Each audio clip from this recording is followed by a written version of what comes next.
Hi everyone, welcome to Babies with Knives. I'm your host Alice Peng, and above me is Phil Kearney. We're going to be talking about Tap Untap Burn. Hi Phil. Hey. And we're going to be making characters now. This is awesome. I'm really excited.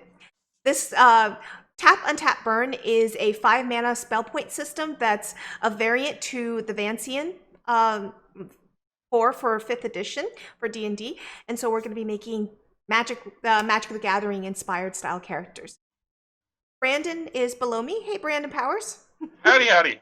I'm happy to be here. It's something that I've been surprised for. Well, it's 2020, so almost 30 years that the company has not been doing. Then again, I guess they didn't get the IP for D&D until about 96 or 97. So 23 years that I could not believe we didn't have a strong crossover on this.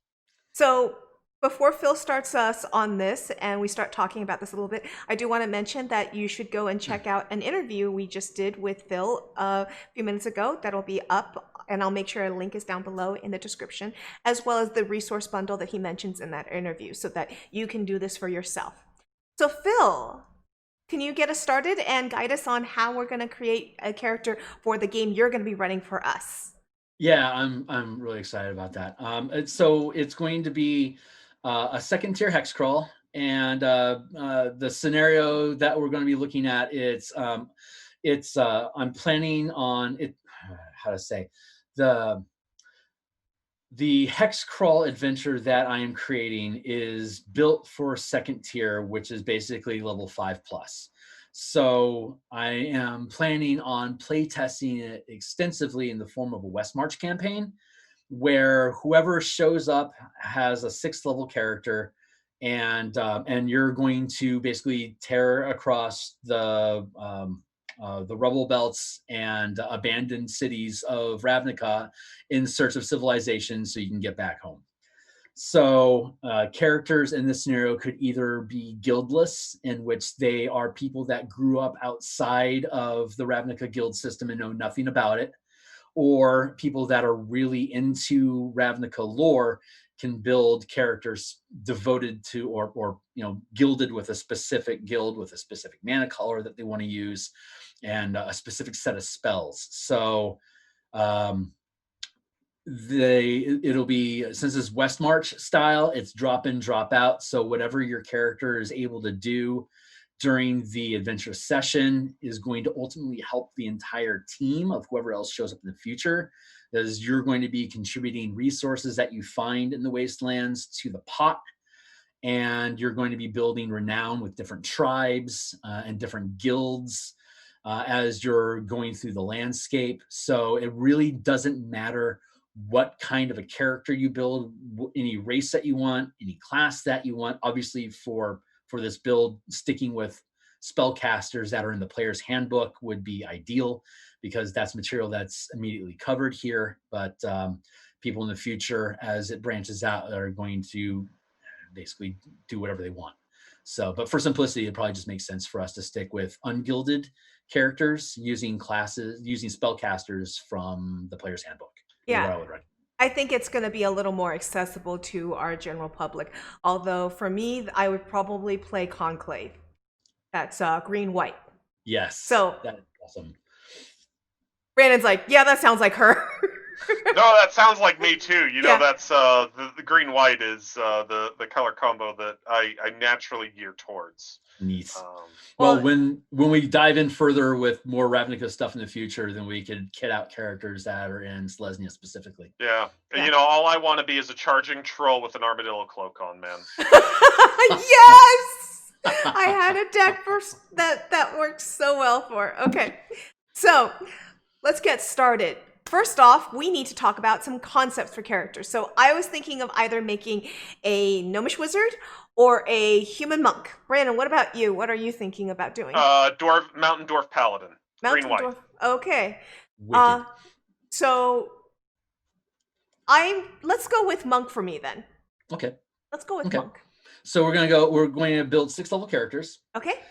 And so absolutely nothing about character creation in 5th edition changes at all until you get to building your spell list. Okay. So, do we want to flip to chapter 4 to look at 5 color character classes to see what's changed about paladins and what's changed about monks? They're conveniently right Absolutely. next to each other.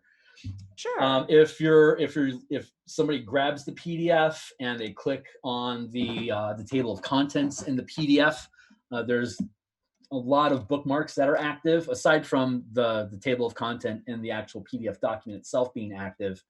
The PDF is tracking all the bookmarks as well, so you can just go down the side on page 15. It'll take you to monks. Yeah, page 13 is where the color character classes changes start. So Bard is the first one on page 13. Yep. So I'm going to go to Monk since Monk is before Paladin, and that's on page 15, as you said. So do you want to talk about the changes and what I should expect? Yeah. So key works exactly the same way. Hmm. It just depends on what monastic tradition that you choose is going to determine which color you have. The abilities and effects that are going to be available to a monk are also totally unchanged. It just recalculates how you're going to spend points a little bit. So if you're looking at going with a monk, were you interested in Way of the Shadow, Open Hand, or the Elemental Disciplines? Um, I think I want. I think I'll try the open hand, way of the open hand. Okay, that is by far the simplest because there's literally no changes to that class other than the key that you get is going to be assigned a color. Oh, okay. It technically doesn't have to have a color until you actually pick your tradition at third level, but it's way of the open hand. It's basically the campaign setting would assume that there are multiple monasteries and they all have a different color mana. So you could have black mana, you could have white mana, you could have green mana, you could have any of the 5 colors of mana, but otherwise, key is completely unchanged. It is nearly identical. So other than the key that you have equals a color. And the only reason that would be important is if you pick up magic gear that requires a color, Hmm. or if you decide to multi-class into another spellcasting class, then you could use your key, depending on the color of your key, you could use that key to fuel spells. I think that with that statement, I want to see more of the subsystems. So I'll go with an elemental discipline or switch over to Yeah. wizard because I want to see as much of that subsystem as I can.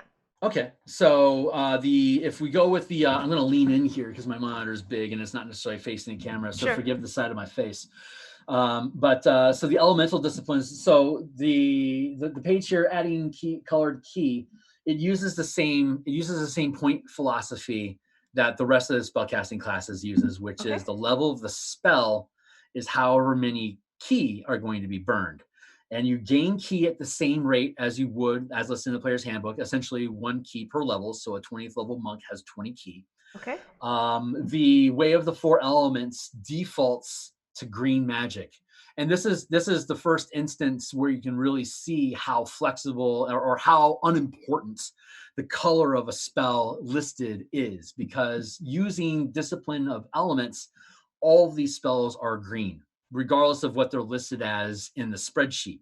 Like Hmm. for instance, Breath of Winter, I think, let's see, like Flame of the Phoenix is probably the easy example. Fireball, third level spell. It's listed as red, but Obviously.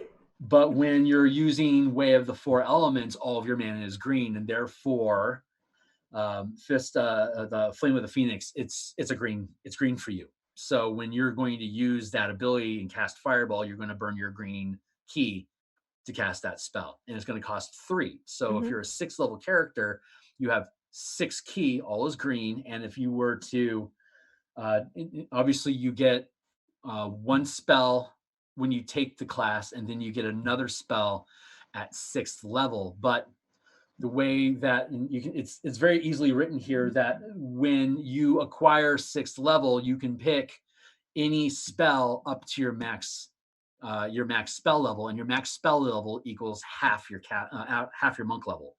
So you would be able to cast a 3rd level spell as a 6th level monk, which is more aggressive than what the normal what the normal rules are in the player's handbook. You wouldn't be able to take Fireball as a monk until I believe level 11, because you get one at 3rd, 11, 3rd, 6th, 11, and then 17, I believe, are the breaking points for gaining spells in this class. But I collapsed those so that it is the same across all classes. If you're a 6th level caster, you are going to be able to, if you're a full caster, if you're a wizard or a sorcerer or warlock, whatever, you get access to 3rd level spells. Monk looks at it the same way. They have so few spells, giving them access to better spells earlier on makes people actually want to play a monk. And it also makes them universally available for them to have transparency across other casting classes. So you could play a 3rd level monk, 3rd level wizard, and you would still be able to combine your levels, so you'd still have access to better spells than you would have otherwise. Is that making sense? Yes, it does. I did also notice that Gaseous Form is standardly 3rd level in your green, but for monks, it is a 2nd level. Is that intentional? I bet that's a typo that I didn't catch. I bet that's a typo that I can fix. Okay. Because I'm like, that math doesn't add up. Let me go check that. And Yep. I was like, yeah, that's where I thought. I'm checking now, and I suspect that's just a typo. And that is, if that's the worst typo in this book, then I did a really good job. But, like you said, and another example is Shatter for 2nd level is normally a red spell, but in the case of Element, it can get shifted because it is an elemental. Yes. So yeah, cool. I'm looking forward to playing around with this. I'll let you talk to Brandon for a bit while I start getting my character. Brandon, do we want to actually, Mr. GM, do we want to be rolling up our stats, or do you want us to point by? Because you're doing a West March style, we want to all be even. If you want to tell us that we're all 10s plus 1 or something, I'm okay with that. The way that I run my campaigns and have for many, many years is that your stat array is going to be 16, 14, 12, 10, 8, 6. Hold on. So 16, 14, 10. 16, 14, 12, 10, 8, and 6. Okay. Yep. So you're going to have a crappy stat that's going to require you to try to maneuver around having a bad roll, and you're going to have at least 1 or 2 good stats to lean into how you want to cast. Now, before you go ahead and set up what you want your spells to be, I'm going to invite you to go to the 9th chapter. So you can either go through the table of contents, the bookmarks on the side, but when you go to chapter 9, it talks about sources of magic. Okay.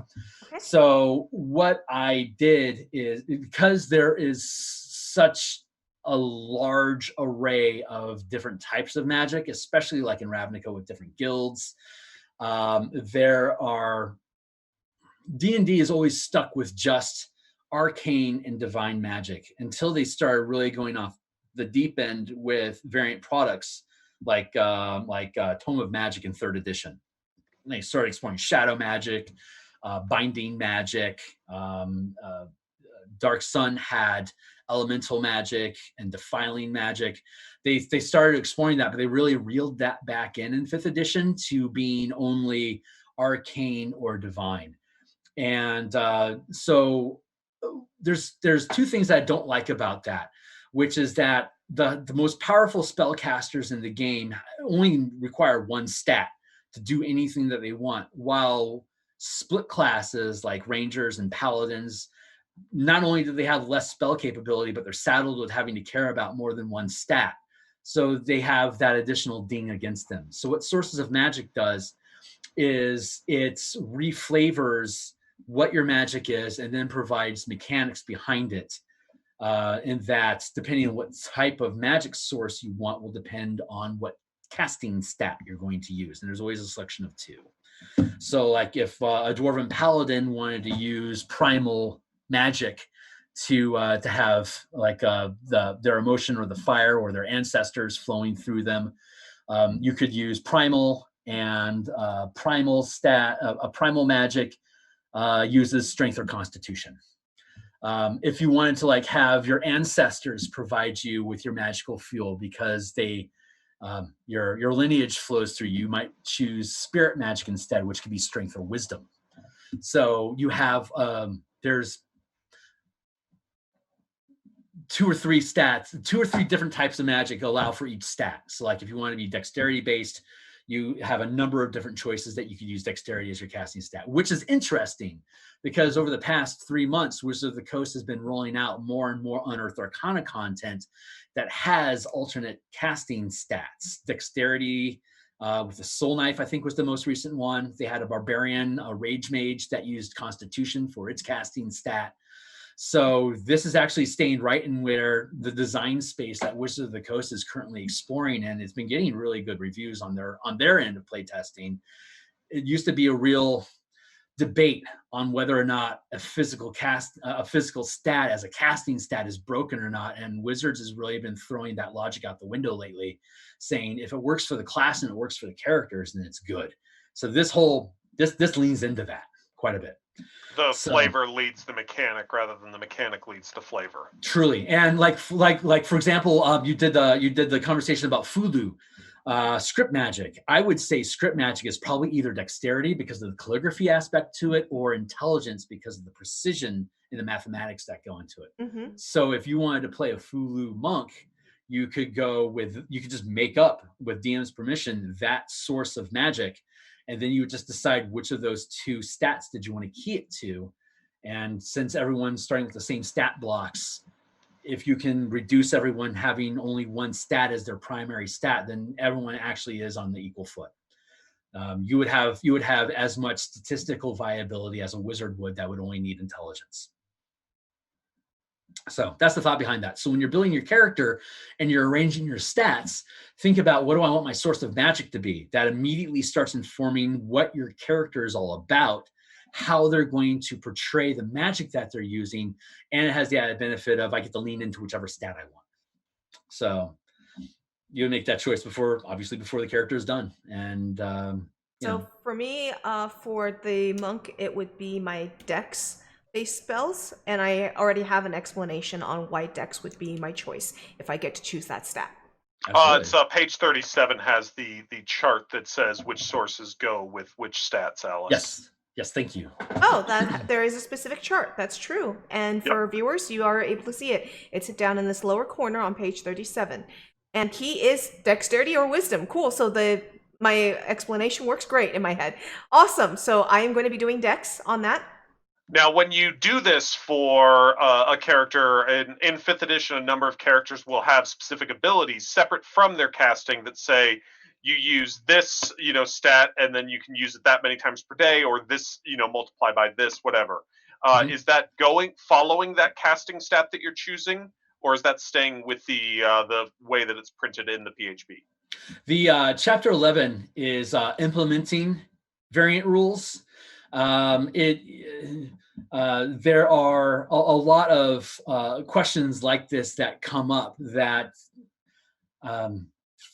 intuitively I decided to kind of lump them all together into that implementation chapter and then call out each thing. So in implementing the rules under sources of magic, it specifies that if you're going to change the spellcasting stat to a different one, then all of the abilities of that class that key off of that spellcasting stat also transfer over to the new class. Like a Paladin's aura is probably what you're thinking of. A Paladin's aura ability, aura of protection, which grants his allies bonuses to their saving throws when they're within range, 10 feet at first and later at 30 feet. That would normally be keyed to charisma, which is the casting stat for a paladin. But if you were to build your paladin, say using binding magic, it could be charisma, but it could also be constitution. So you would choose whichever stat you wanted. As a dwarf, I'd go constitution. Then you would be able to use your constitution for anything related to paladin that says charisma. You would automatically swap the word charisma for constitution. Gotcha. So Brandon, why don't we talk a little bit about your character, and let me jump back to show people what the paladin would look like. So you can go to the front. If you go to the front, you could just spin back, but at the beginning of the chapter, there's the little menu button. If you click that, that takes you to the table of contents. And then you could click on the table of contents into chapter 4 character, and then you can just flip down a couple pages, and then you're sitting inside a monk, inside a paladin. Yep. Yeah. So Paladin, the only real change other than the spell aspect that's here is a change on the way the smite works, which since that was by burning spells, needs to be addressed. Yes. So it's got at lower level Paladin levels, it's going to have a bit higher of a cost in comparison, but the cost goes less and less as you scroll up, because on the printed book, the way that it is that it's spells. And so you only have a limited number of first level spells, but you could do a whole, and you get 2d8 to start with. But you can do a whole lot as you level up of that 1d8 extra smites. Yes. This way, rather than needing to burn out a bunch of higher level spell slots. That's right. Printed. It's go ahead. And Devoted Smite is just part of Paladin Smite, because I was flipping through and didn't notice anything called Devoted Smite as I was flipping in the PHP. Yeah, this is one of the, anything that's listed as devoted or sacred are new mechanics that are introduced into this book that deal with color. Devoted is kind of a trigger word for anything related to color. And as so is sacred. Sacred is even deeper than devoted. Like sacred is like if you're burning mana specifically devoted to that spell's color, this is what happens. But with devotion simply means that there is a color modifier that is going to impact the class ability.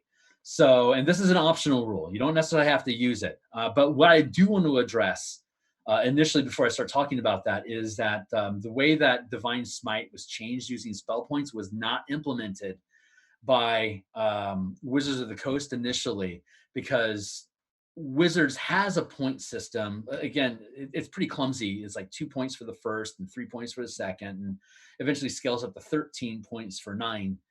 But the way that it's listed in the book is that when you burn a first level spell slot to cast to use Smite, it gives you D8 plus 1d8 per level of spell, but they get very few spells over their 20 levels. I think they did that because burning a first level spell to get just D8 hit points feels bad. I'm wasting one of the few spells I have per day to use Smite, and it didn't do a lot. So as a player, I am dissatisfied. But when you open up a spell pool like that, and you're getting like a 20th level Paladin gets 40 spell points. So, regardless of what color you devote them to, that's 40 levels worth of Smite that you can crack out per day. And if I allowed each point to be used for 2d8 damage, you're dealing over the course of a day, 80 d8 damage, which is significantly more than what's listed in the player's handbook. By forcing by removing that additional plus D8, by just making it 1d8 per spell point burned, that actually flattens out and reduces the amount of burst damage that a paladin is able to do over the course of a day. It actually makes the paladin less broken using the system, while giving you the maximum amount of control of, I still have 13 spell points. I can burn those in any kind of variety of spells or smites, depending on what I need in this exact moment. So that's, I think if anything, that is a really just a better design philosophy. Not to hate on the Wizards at all, but if anything that the system has provided, that is probably one of the best balancing factors. Kind of like with Rangers and using Hunter's Mark. That's like such a critical spell that they need to use like all the freaking time to be good as a Ranger, but it costs them a whole spell to use it.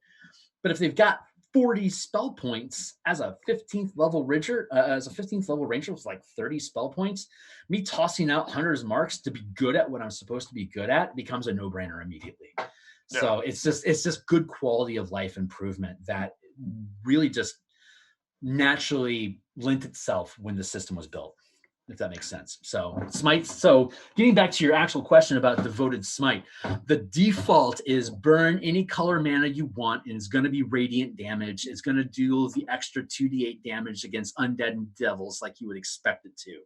But depending on what your character is, if you wanted to lean into a specific color, you could pick up a devoted Smite where when you burn that color mana, it deals different damage.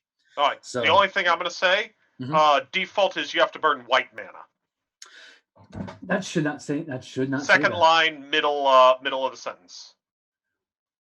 You've got a typoed version of it. Ah, okay. I gave you a pre-release version that was completed a week before publication. I specifically sat on it for a week to try to find things that were screwed up so that I could fix them. And I actually, I believe, I know in the version that I'm looking at, which is the version that people would purchase, doesn't mention white man at all. That was Gotcha. a very old original game design. That was the original thought was Paladins lean into Smite too much. If we require them to use a specific color mana, it would encourage them to use more spells. But then playtest comes back, it's like, well, what if all I want to do is cast Smite? I took Paladin for Smite. I don't want to have to be dedicated to only white mana because then I lose access to other spells. So in the final cuts, we open it up to being any color mana. So I apologize that you're going to have some typos and things that were cleared out. So anytime I'm saying something that's contradictory, point that out, because anyone is going my to see next question to you is does green get an element, because my version does not have them with one? Yeah, I couldn't think of a good element. Well, I couldn't think of a good energy type for green. I was asking some questions around about, like maybe poison or maybe acid, but there was like a lot of debate about, well, that kind of feels more black, but it could be green. Since there wasn't any definitive answer about it, it's just been nixed from the list. Overrun damage. Trample damage. But there's absolutely no reason why a DM couldn't decide that they want thunder damage to be green, for instance, and then go ahead and implement that. There's this book is supposed to be full of ideas and a framework that people are like, oh yeah, I could add lightning as blue if I wanted easily. So you could do that. So yeah, if you wanted to have a specific damage type associated with green, I don't see any reason why we'd be able to fight it. So, gotcha. Cool. Do you have any in particular mind that you were thinking of?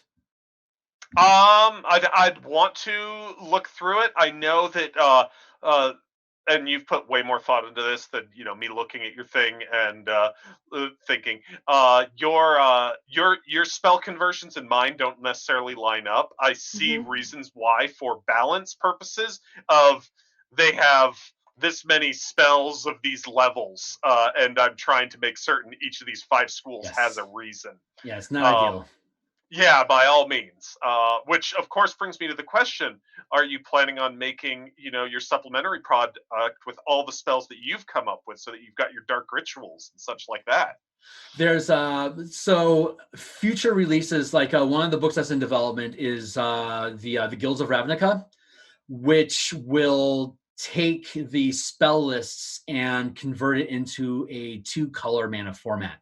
Where if you're going to play, for instance, Selesnya with only white and green magic, it's going to have the mana kit that you gain per level is going to be split between either being white or green magic.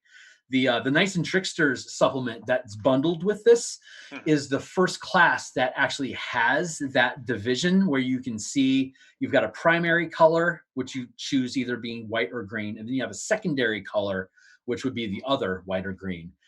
Your primary is going to have a list of a list of these are Selesnya spells, and then it's going to have an extension of add in X spells. So you're going to have like a list of 20 spells that are going to be your primary color, and then any other color that you want to acquire is going to be a secondary color. So as you gain levels, you're going to be able to basically cherry pick your list from your class list into the colors that you want, knowing that you've got significantly less color in your secondary color. So like you may have 40 white mana, but only 8 green mana. So the majority of spells that you're going to get are going to be green. So when you're building your character, you're going to have like, this is the kind of caster I want to be. So I'm going to put spells that reinforce that behavior as my primary color. And then all the utility stuff and like I might do this once a day sort of thing, I'll add that as my secondary utility color. And then when I learn new spells, I can add them to either color at a different cost and duration to learn those spells. Does that make sense? Yeah. So this core mechanics is built to be as universal and as true to the ideals of what fifth edition is, that if everyone should be able to do anything, it doesn't matter. And that's how the spells were arranged in this. But with future products, I don't know what Theros is going to be designed, but I might have a Theros guide to color. But the Ravnica guilds are ideal for that kind of philosophy, where you can just flat out, if I'm gonna play Selesnya, I want these spells on that list. And then you can just cherry pick those and just forget about the rest of them. They don't even matter what color they are until you care about them. So I think that answers the question. I'm sorry, Yes. I kind of get on a tear. No, you're good. You're good. I'm looking forward to this. I'm working on my character a little bit, and I've been showing people the Paladin stuff and I haven't shown my character, but I can show them that soon. One quick question, since you are doing us in this West March style, we are starting at 6th level, but how do we adjudicate our hit points? Are you saying that we just take half? Are you doing Living City style where we're taking half our hit die, or are we rolling each level, etc.? That's kind of important. Yeah, it is important. Just go ahead and give yourself half hit dice per level. Okay. And then Constitution bonus as you please. So just the printed version of it for each of the classes. Yep. Because you've got the roll or take this. All right. Yep. Just take the default average. That way, no one's spiking by rolling high or rolling low. Yeah, that'll be sufficient. And since it's only 6th level, the Constitution isn't going to make such a huge, unless you completely tweak out your Constitution to 18, you're going to be sacrificing a lot from others because you don't have a lot of opportunity to increase your stat pool. Yeah. And you're still going to have that 6 and that 8 lurking over you. So if you decide to lean into one particular aspect, you're going to have weaknesses elsewhere, which in the time that I've played in DM, I found having characters with strengths and weaknesses allows the party to unify more as a group to try to work around each other's advantages and disadvantages together. So I just think it makes for a better experience than a team of 18 across the board. It's just the game doesn't really talk about it, but it's really built on having flaws in your character that the game exploits, honestly.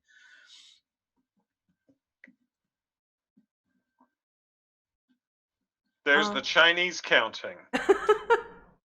Sorry. Whatever's I'm just fastest. doing some math. Yes, exactly. Yeah, when I'm at work and trying to make certain I'm remembering stuff, I'm talking to myself all the time and such. And so, people might think I'm crazy. They might not be wrong either. So I have 46 hit points. Oops. Groovy. Yeah. Max hit points are 6. I also find that if people lean into heavily on having too many hit points, the amount of value they get out of healing spells is really diminished because you're not getting maximum rolls on your healing. So if you have maximum hit points, you're always going to end up having to spend more spells on healing to get the full capacity than you would have if you have average or even below average hit points. Mm-hmm. And if a DM is doing their job right, they're scaling the challenges to fatigue the team at where the team is at, not where some CR says they're supposed to be at. It's you have to look at how is the team actually Very balanced, what are they able to actually do, and then plan accordingly. Like most of my teams, just because they're really smart, can typically knock out CRs 2 or 3 levels higher than they're supposed to be able to. It's because they use good tactics and they know when to run away. So, when we used to play Living Greyhawk, we did a little bit of traveling and would play above the APL that we were. And because we were using the same group of characters, and so therefore there was trust, we knew how each other would work. We would do very well at it. And it also made it scarier because we were like, we might die this time. This might be the last run, and have some epic memories of fights because of it. You were mentioning that just the default in the book for monks actually says that 5 hit points per level before taking the default. Okay, so not 4. No, because it always rounds up. Because half of a D8 is technically 4.5. That's true. Okay, so I need to redo mine. Cool. That was the reason that I had the clarification question there, Alice. Yes. Okay. 5 times 5 is 12. Okay. So I'm just trying to. I think other than picking my oath, I'm pretty much ready. 18 strength, 6 dex, 16 con, 8 int, 10 wisdom, and a 12 charisma. I'm going to go with a great weapon fighting using the great sword for the patron saint of Olga. And I actually realized I did the math wrong because I thought I calculated at 8th level, so I'm at 39 hit points. Okay, right. your hit points Yeah. make me feel so much better. I was like, No, I only that's have a a lot. I only have a I plus hadn't one heard of con. stat array. I just assumed you were con heavy. No, I wasn't. I'm 11th. So before I take my level, because I don't remember for 5th edition where my level bumps or stats are, but before my level bumps, it's going to be 11, 17, 13, 9, 15, 7. So, and I need to remember at what levels, or look it up, at what levels I'll get a level bump on just my stats. Yeah, we'll need to look that up. Yep. And, Hold on. It's been a while. Why did I hear all those odds from you? Because I'm a human and humans get +1 to all stats.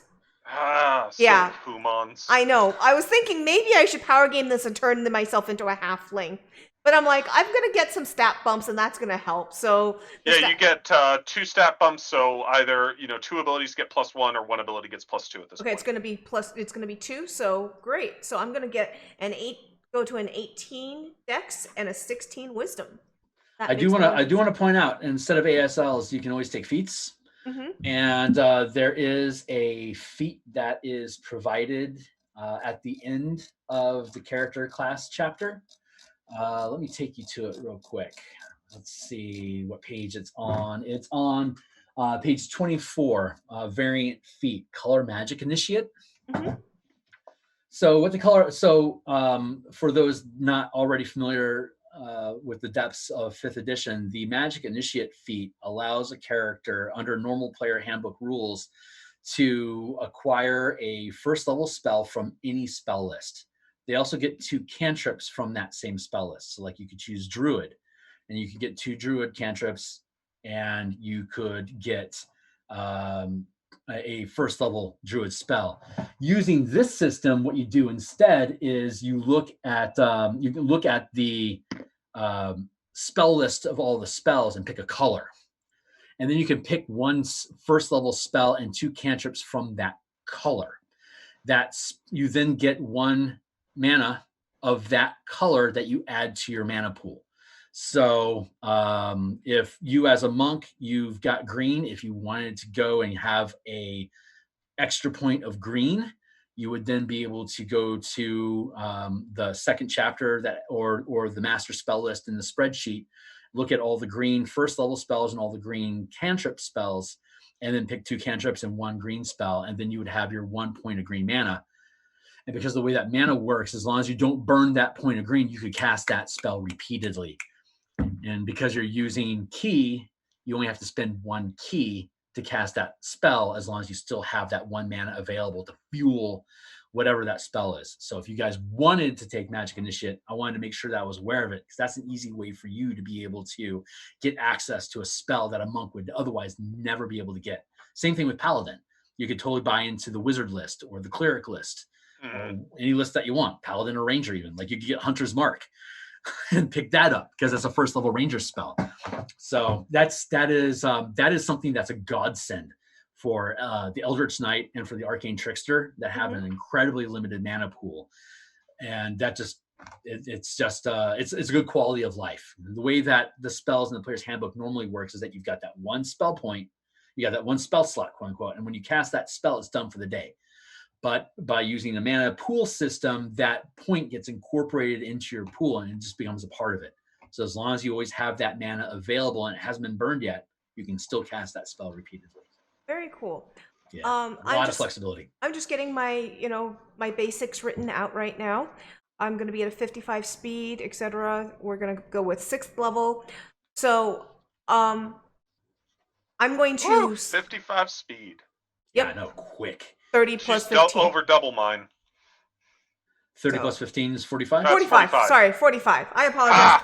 45. Not quite double. Yep. 45. I apologize. No, I think that it was just that was a typo on my end. I'm like, wait a second, 15. That's why I said worded it out. 30 plus 15. That doesn't sound right. What you could do, you could take Magic Initiate to pick up Expeditious Retreat. And then as long as you could tap that spell and you could then have double your speed as long as you maintain it. Yeah, I'm trying to find the chapter for leveling in my book right now. Do you remember what chapter it is, Brandon? Nope. I haven't gone there. I just read off my my abilities. Okay, I just I wrote off my basic things. I'm trying to find out like at what level I get what. So D&D Beyond was where I always go to yeah, I'm for using the quick book, the core answers. book. You and your books. Let's see if you So find an answer first. sure. So what are you looking for exactly, Alice? I'm looking for what I get for the different leveling Doesn't bits. your class cover? That part, but like we get additional feats and such, right? And this That's one No, doesn't. covered. ability That is covered score in the chapter. improvement is at 4th level. That's on your Okay. chart. Oh, okay. Yeah, it's listed as ability score improvement. You get one at 4th level, and the next one you gain will be at 8th. So you have the single ability score improvement, which could be replaced with a feat if you so chose. Okay, I'm going to choose to up my wisdom to 16, leave my dex at 17, and I'm going to take that feat variant color magic initiative. Okay. And then when we start going into because monks are super simple because they always all their key is always the same color, very basic. The paladin has a lot more options as to how they would spend or how they would devote the mana in their pool to different colors. We can hold off on, you may already know what you want to do with that magic initiate point, but when we dive into paladin spell selection, that'd be a good time for you to chew on different options for what you would want to do with that magic initiate as well. Cool. Yeah, so I forgot that 5th edition's much easier on leveling because all I have to do is write that down and I'm done. So yeah, that's and then I need to go and just figure out what my proficiency bonus is. That's 3. Okay, so 3. That. Yep. So I'm done. I forgot how fast it is. What's your background? Like, I don't have my gear, but I went with noble. I went with hermit. I feel tremendously so for a personality trait. I feel tremendous empathy for those who suffer. For ideals, my gifts are meant to be shared with all. For bonds, should my discovery come to light, it could bring ruin to the world. This is my explanation on why I have a 9 int because I pictured myself smarter once and I had discovered something and basically I had to have amnesia and it stripped the memory out of my head. And so it's somewhere buried, and if I ever get to play that story, maybe suddenly it'll come back to light. You're saying you're a blackout drunk. No, Drunken actually master. it's more like O'Neill and him taking that archive over and over and over and screwing with his head. So that dropped me to a 9 int. And for flaws, I'd risk too much to uncover a lost bit of knowledge, as I've shown with losing my intelligence in the way that I felt that. Oh, that's perfect. That's so fun. Thank you. Glad you liked it. So in the hex crawl through the basically post-apocalyptic endless city spires that is the rubble belt of Ravnica, if you go delving underneath the surface into the undercity and find a cache of a library or a lab or different experiment areas, that might be something that you can't help but press the buttons to find out what's going to happen. Exactly. That's not going to be even a question for me on that. Sweet. That promises all sorts of mischief.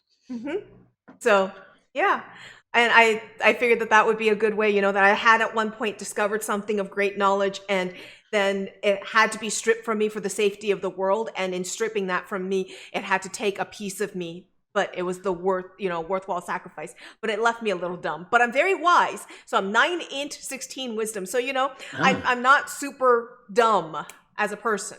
Sure, of course. It's just that there's a special ability that you attain with Hermit, isn't there? There's like a perk at the end of that class description of some sort, is there not? Let me go double check that. I was still copying it down at the time. So feature discovery, the quiet seclusion of your extended hermitage gave you access to unique and powerful discovery. The exact nature of the revelation depends on the nature of your seclusion. It might be of great truth of the cosmos, the deities, the powerful beings of other planes, or the force of nature. It could be a sight that no one else has ever seen. You might have been able to uncover a fact that has long been forgotten, or unearth the relic of the past that could rewrite history. It might be information you could that would be damaging to the people who consigned you to exile, and hence the reason for your return to society. Work with your DM to determine the details of your discovery and the impact on the campaign. I have a druid that took the hermit background, and the way that she plays is that she will periodically be racked with supernatural visions Hmm. that will basically disable her for the round while she has it. But the benefit is that she gets a free inspiration point each day if she can relate that point of inspiration to something involving her hermit background or what those visions are, which basically is a free reroll of any d20. So once per day, she would get a free. Like, I don't like that roll. I want to roll differently. It's like, great. You can use your hermit visions to see a different reality and how it should have been instead of how it really is, and thus you can re-roll your die. So So, there's a lot of float in what you could do with it. so quick question: how do you want us to start with gear on at a 6th level gear level? Whatever's appropriate. Anything mundane that's appropriate to you. Okay, so we start with only mundane. Yeah. Okay, Yeah. cool. So I can Yeah. worry about that later on. It's not that Yeah. important. And I'm just going to show everyone my character sheet real quick. That's what I've got showing right now, including my variant color initiate listed. And I am ready to work on the spells and magic portion with you guys at this point. Sweet. So whenever you guys are ready, let me Yep. know. I'm Okay. good. What was the background you took, Brandon? I went with noble. Mhm. The magic that I am working with is channeling. Excellent. And it's the basically ancestors that have failed in something that that my Dwarven people believe that they completed. No kidding. And Oh my God, that's so, crazy. now I've got this ancestor that's like, haunting me effectively, giving me these divine abilities, but forcing me to do what they were supposed to do and are credited with having completed. Oh, so they're not liars anymore and they can actually rest over it. Yeah. Oh, that's brilliant. I like that. Well done. And so Oath of Vengeance is what I went with, since there's one that's kind of natural oriented. That one didn't agree with me at all. And just with that kind of concept as I was coming up with it, looking at the magic and all, I thought that Vengeance definitely seemed a lot more like, let's destroy what's keeping this person from being able to rest properly. Nice. Nice. I like all this. This is really good. Okay, so if you're all statted out, then all the next step would be the variant rules for your mana pool, because instead of having the spells that you would normally have, the spell slots as a 6th level paladin, you're instead going to have a pool of mana, and that pool is resolved in the first chapter. I believe that's page 4. Yeah, I'm Yeah, a page half 4. caster, so I have 9 mana pool with a 2nd level max cast, There right? you go. Yep. And you can memorize. You can have, I believe, what you can have is I think it's half your spell level plus your wisdom. I have to look up the rules specifically about how many spells you can have prepared off of the paladin list, because the paladin and the cleric and the druid, they have access to all of their spells, and then they just pick which ones they're going to have prepared for the day to cast from, which is interesting, because the mana that you pick for your pool doesn't change from day to day. It can change when you level up, but when you're building your character, you're setting how much mana you want to have available to each color as you when you gain your level. Like when you went from level 5 to 6, you would have only gained 1 additional point of mana.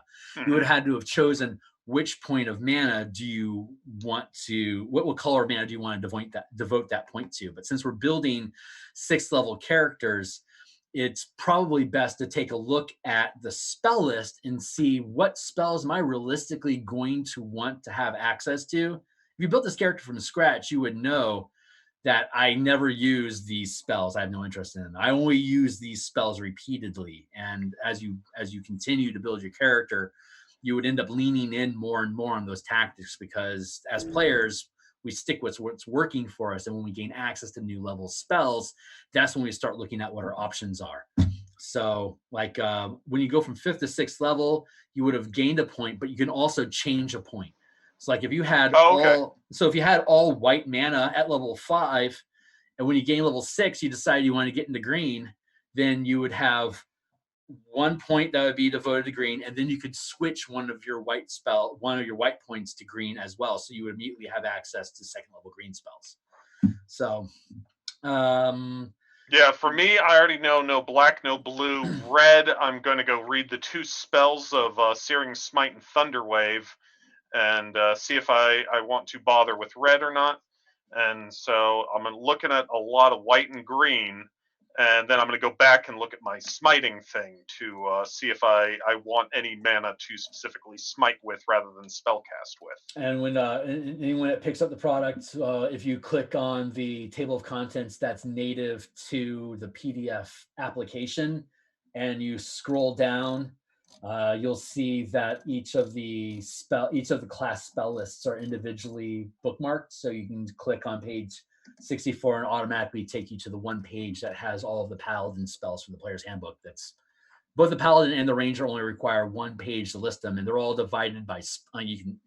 I imagine that people can see it. I don't see what you guys are seeing out there in the world, but I when you haven't been flip the page. Yeah, I haven't been showing the table of contents because it messes Okay. up the SKU. But yeah, I know Fair enough. it messes up the graphic a bit, so I haven't been showing them. I just been scrolling or jumping to the particular point. Well, it's And page 64 if you want to bounce to it. But yeah, Paladin and Ranger both have all the spells on one level, on one page. And again, I have them all vertically divided so that when you're thinking about having colors controlling how much spell power you have, you really want to be able to just glance at it and recognize, like if you go to the next page, 65, and you look at the Ranger, he's got a ton of green going on there, which totally makes sense for Rangers. A side note here: when I made the different when I broke down the different aspects that would define each color, I didn't consult the class lists at all. I just went with, here's how we're going to define each color, and let's break all the spells out, and then let's see what it does to the classes. And ironically, it put a ton of green into Druid and Ranger spells, which sounds intuitive. This might not be the best way to divide colors according to Magic the Gathering, but considering what the colors generally represent, I think this is probably the best way to define it according to Dungeons and Dragons. So I am super open to if anyone out there can break these down to a better list that's going to provide as many options across the colors to as many classes as possible, but has a better feel for what Magic the Gathering is supposed to be. I am super open to that. So I just want the best thing we can build, and this is the best I could do. so for variant Magic Initiate, I'm now able to choose 2 cantrips and 1 first level from any class mixture I want, right? Yes, that's right. Okay. So now I need to go and double check some math here because I think I know what I'm going with. And I think I'm probably going to go with green and red. What about you, Brandon? What are you looking at right now? I am looking at probably an even split of white, green, red. I don't necessarily love the red spell, but the ability to do lightning or fire with that smite, first of all, feels like kind of a dwarven thing, goes very well with that vengeance aspect. Yeah. And Searing Smite is an interesting one that I could see. I haven't broken down my spells, but that way I can burn my red mana if I decide I don't like it that much, but keep a little bit back and can still do green and white spells pretty easily, Okay. which is where I'm going to be doing. And then advancement-wise, the next 3 levels, I would pick black mana up each time, just so that way when I got to 9th level, I'd be able to cast that Revivify if I needed.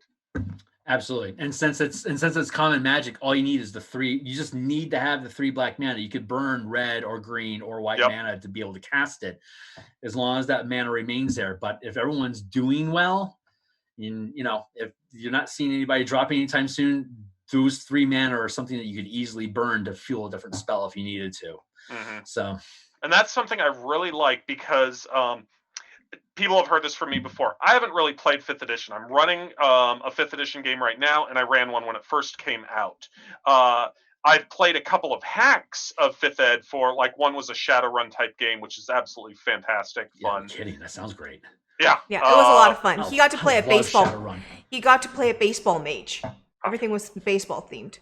That's awesome. Go on. Yeah. And but I haven't played, just D&D 5e, and I haven't done that many hacks of it.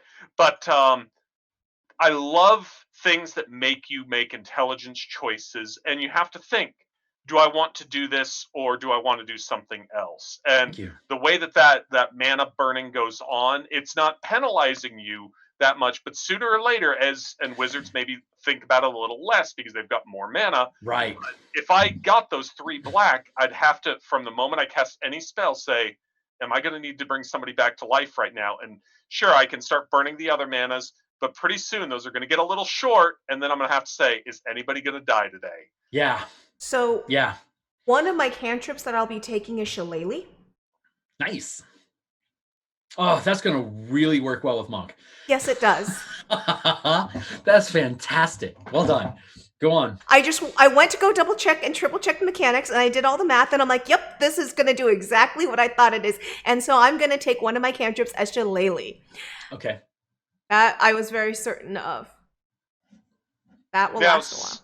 since I'm using strength as my casting stat, I can the spells that I memorize are going to be based off of my strength score. I'm looking for my Yes. specific one. So for cantrips, do we have to spend key at all, or is that going to be 0?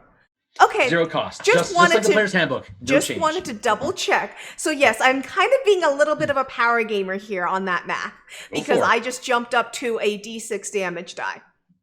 Sorry, from a D6 damage die to a D8 damage die, Yeah. and I have a bunch of additional benefits out of this, and I still get my muck attack out of it. So yay! I'm gonna do a little bonus damage. Then I should. That's excellent.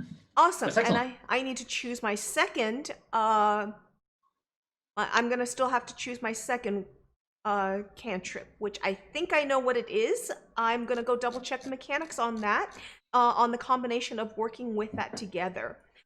If it works the way I think it does, it's gonna be fun. Because I'm guessing you're thinking Thorn Whip. actually not. No, that was gonna be my alternate. Ooh. But I'm gonna check one other spell first. Wicked. I don't mind being wrong.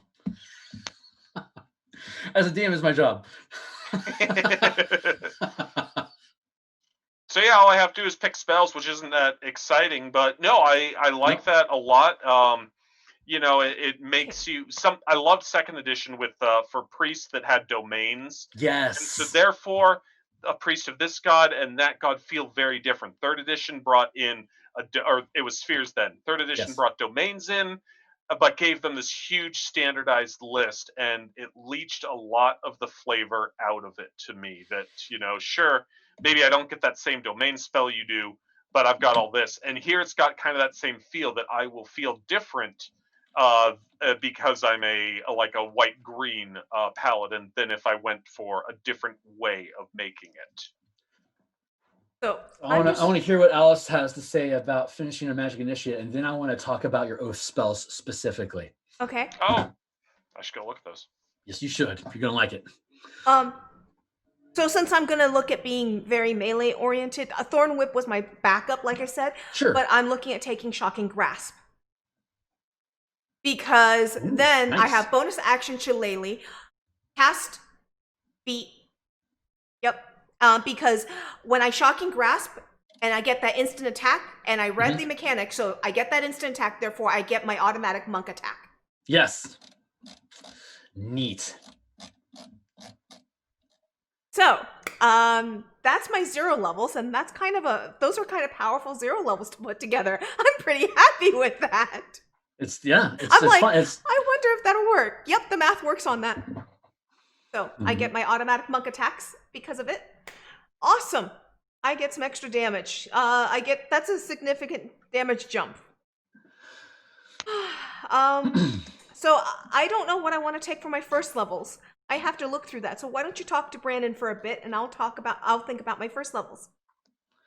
Give me a hot second to make sure that everything is square. Ooh, I might take that just for I think I'm gonna just take Exped. That's a no-brainer. I have to. So first level is gonna be Expeditious Retreat. Right on. And I chose green and red for my 2 pools because I got started with green, took the red from the initiate, and Yes. yep. So I'm just going to take Expeditious Retreat. Awesome. After that, I just have my key-based ones, which I can write in as we go. I'm done and ready to play. I'll have to work on my gear, but that part's, off camera, easy, fast. Sure. So, why don't you talk to Brandon about what you were talking about? Okay. Just give me a hot second here. I just want to make sure I'm current with where we're at. Sure I'm adding thing. color to mana. The total mana in your pool devoted. You may take this feat more than once. Okay, so for the Magic Initiate feat, it says color mana, the 2 cantrips and the first level spell learned with this feat must be devoted to the color of the magic chosen. So both the cantrips and the first level spell would all have to be the same color. I believe you have Shillelagh as a green spell, and you have Shocking Grasp and Expeditious Retreat as a green spell, as a red spell. The Shocking Grasp and the Shocking Grasp and Exped are red, yes. Yes, so, but Shillelagh is green, so right. You would either need to shift those 2 to green or Shillelagh to red, which is not an easy decision. What's the downside of shifting Shillelagh to red? You can't do it. No, he means you have to replace it and find a different spell. I mean, Shillelagh is very synergistic with Monk, but it would also then require that your first level spell and other cantrip are also green. Right. So I already had green in my pool and I couldn't take it. Hold on. Let me go play around with this. Freaking branding smite. It's like right at the bottom of the page, and so like you don't get the full thing of it, so I kept flipping by it. I'm like, where is this? So I think the easiest way for me to correct that is take variant color initiate twice, because looking at the math, my wisdom's still going to beat it. I'm going to lose 1 point of AC, which means I'm basically swapping my dex and my wisdom. So my dex is now the 14 on that array you gave me, and so that's a 15 dex, and then that's a 16 wisdom. Gotcha. So you're going to sacrifice. You're going to pick up the extra feat as a human. Is basically what you're saying? Yes, I'm going to take that extra feat as the human. Worth. And I think I actually just shorted myself some math here. Yes, I did. So that would be 14 that goes to 15, 16. Because we start with 116, right? So that would go to 17. Yeah. Awesome. You start with everything even, 16 to 6. Okay, so yeah. So I switched that, and I'll take I'll take color variant initiative twice, because since I'm going to be with the Shillelagh, I will be attacking with my wisdom, and with my so basically I'm still going to be improving on the math overall. Okay, sounds fantastic. So I'll just need to so I'll take a green on my second, I guess, which means that I'll take Thorn Whip, which gives me a ranged attack, which I can't complain about that. And that means I also have one more spell I need to take from the red tree as well. Which I'm pretty sure I know what that's going to be. So I'm pretty happy with that. And that gives me a little more to play with on your subsystem to show the subsystem off when we're playing, which is what we're trying to do. Excellent. So you took the 2 feats and you ended up taking, tell me again. Because you got 2 green cantrips and a green spell first level, and then you got 2 cantrips of red and a red first level red spell. Yep. And I need to pick the last ones. So far I have Shillelagh and Thorn Whip for my 2 green 0 levels. Okay. I haven't picked my other red yet. So I need to pick my other red, which I'm thinking is going to be Produce Flame. Useful. I was trying to look up, and I'm not quickly finding the answer. If you automatically have your oath spells prepared, or if they're just simply on your list. And I know that's a Paladin class answer under spellcasting. I've just been very inefficient at finding it. So let's see if I can actually get a fast answer from the D&D Beyond listing here to tell me about your oath spells. Oath spells. Each oath has a listed association spells. You gain access to these spells at the level specified. Once you gain access to the oath spells, they are always prepared. So those spells are permanently on your spell list, plus whatever else you can memorize. Oh, wow. Yeah, so that could drastically change what you actually want to have your mana pool colored as, because you're a 5th level character. That means you have Bane, Hunter's Mark, Hold Person, and Misty Step added to your spell list, and you have to have obviously the mana available to cast it. Yep. So Hold Person's white, Misty Step is blue, Bane, I believe, is black, and Hunter's Mark is blue as well. So you've got a lot of blue, you got some white. I don't remember what you were dedicating your colors to specifically. I think you had 3 that you were dividing equally between. Yeah. So that'll definitely, I'm gonna forget the black, but getting some blue in there for Hunter's Mark and Misty Step is gonna be pretty nice. Yeah. Oh, the Vengeance Domains, or those spells are just really just power gamey. They're fantastic. Having haste, that's fantastic. It's that's a good array of spells, and it forces you to really make decisions about how much mana do you want to have devoted to each color, because there's a lot of goodness in there for everybody. So, to be honest, between the spells, I'm debating between Entangle and Goodberry on my green 1st level. So for Sure. so I don't know. It depends. It kind of depends on who else we have, because we want to make sure we have some healing. But Entangle is one that's hard to say no to. Yeah, But it's it's more a West March conditional. campaign. It's a West March campaign. So if you're playing straight up West March, you would never have a guarantee of who's going to be on your team. Yeah.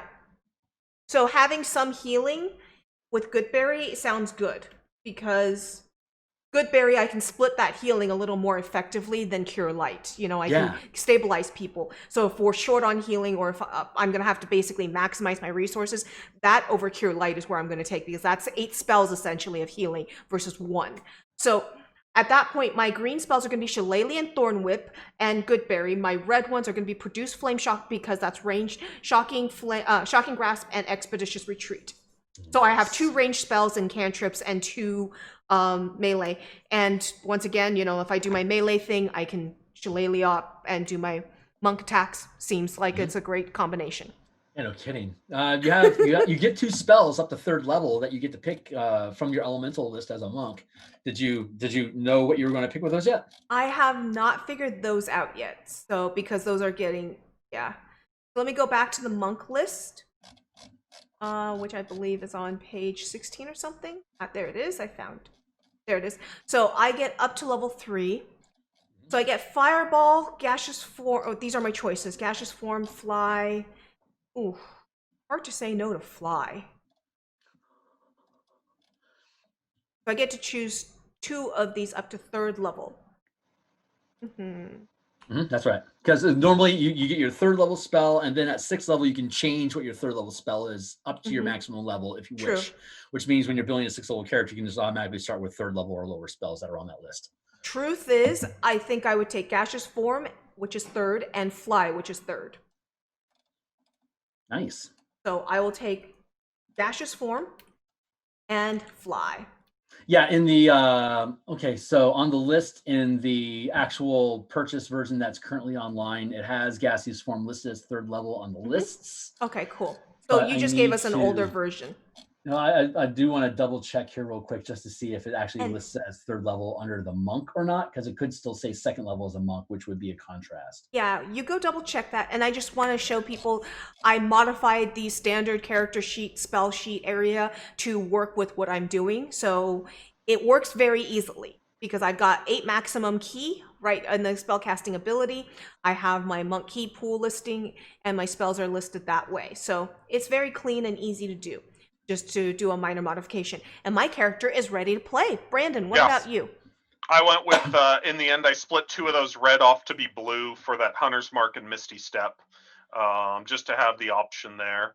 And I was really tempted to bring either that green or that white up, but the fact that I can burn any color to get the spell off that I need, and 1st level spells seem like they're going to do most of my heavy lifting, so in the end I only need to hold on to 1.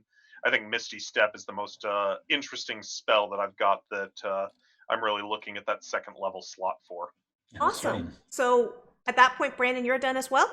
Yeah, I'm done. I am definitely excited to be playing this in the very near future, by all means. I know, I'm so excited. So thank you very much, Phil, for walking us through this for your custom Yeah. system. And we'll see you all when we do the actual play. I'm excited. Hey, Blades.